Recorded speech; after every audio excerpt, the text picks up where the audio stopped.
Hey guys, what's going on? It's Riley here with Canadian Dividend Investing, and welcome to episode 48 of my Wealthsimple Trade Challenge, where we try to grow our portfolio to $25,000 in the first 2 years of investing.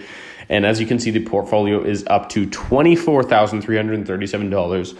Hopefully, we'll be able to hit that $25,000 mark by next week, which is absolutely incredible. So we'll actually be hitting our goal about 3 or 4 months before it was predicted. So, needless to say, the portfolio is doing great despite the market downturn. Right now, all time, we're down $155 or 0.64%. Past year, we are down about 4% or $1,194.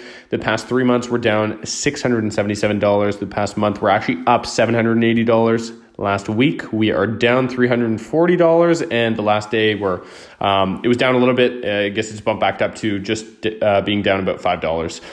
So we have $500 to play with today. Again, going to continue investing in those stable ETFs. So we're going to continue investing in VDY and VFV. We'll start with VFV today. We're going to buy 2 shares of VFV into the account. Perfect. Confirm order. And then with the rest, we're going to buy about 6 shares of VDY. 6 shares. Perfect. Awesome. Okay, so that's all the buys we're going to be doing today. Thank you guys for tuning in for another update. Eventually, in the next little while, I'm going to also be buying into individual stocks.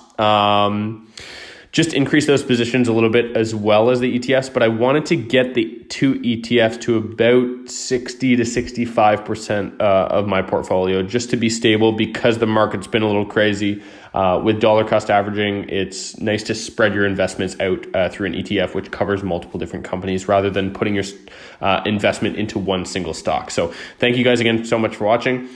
Tune in next week when we probably will hit our goal of $25,000, and then we'll go from there, set a new goal for the next year. All right, have a great day, guys, and don't forget to subscribe, comment, like, and see you soon.